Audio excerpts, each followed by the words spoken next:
जय हिंद दोस्तों, नमस्कार। मैं आज जिस टॉपिक पे बात कर रहा हूँ वो आईआर से जुड़ा हुआ इंटरनेशनल रिलेशनशिप, जो नेपाल रेमिटेंस के तरफ बढ़ रहा है। जो हमारा पड़ोसी देश है, अपने हाल ही में देखा है कि वहाँ आंदोलन हुआ, सरकार को भागना पड़े, फिर कार्यवाहक सरकार वहाँ बनना और पता लगा कि मार्च महीना में वहाँ चुनाव भी होने वाला है। तो इस समय हम नेपाल की स्थिति पे बात करते कि वहाँ का क्या स्थिति अभी है।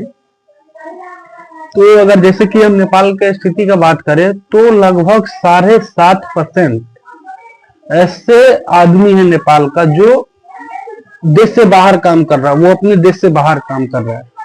7.5%, ध्यान दीजिएगा, इतने लोग देश के बाहर काम कर रहा है।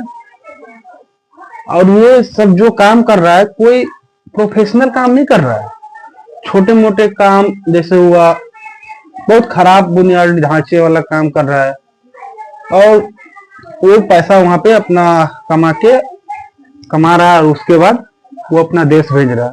लेकिन आश्चर्य इस बात का है कि वो लोग जो वहां से कमा के पैसा भेज रहा है, वो अपने देश में जब नेपाल भेज रहा है तो जान के आश्चर्य होगा कि नेपाल का जो जीडीपी है उसका 1/3 पैसा भेज रहा है वहां से।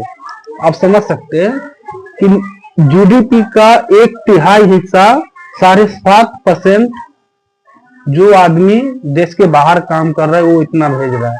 आप एक बात सोचिए कि इतना जो विस्थापन हो रहा है, तो भारत सरकार या हम सब प्रयास करते, जो हमारे देश का सरकार है, कि कम से कम विस्थापन हो।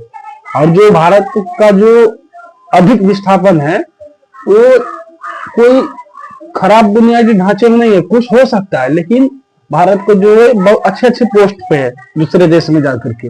लेकिन नेपाल का जो भी ज्यादातर इसमें युवा है जो खराब काम में वहां फंसा हुआ, और वो छोटे मोटे काम करके अपना पैसा वहां से अपने देश भेज रहा है।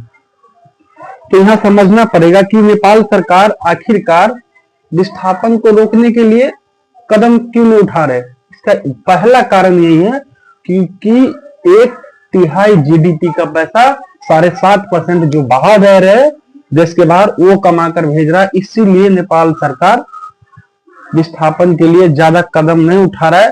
और नेपाल में अब संसाधन का कमी है और इसीलिए वो सब वहां काम कर रहा है।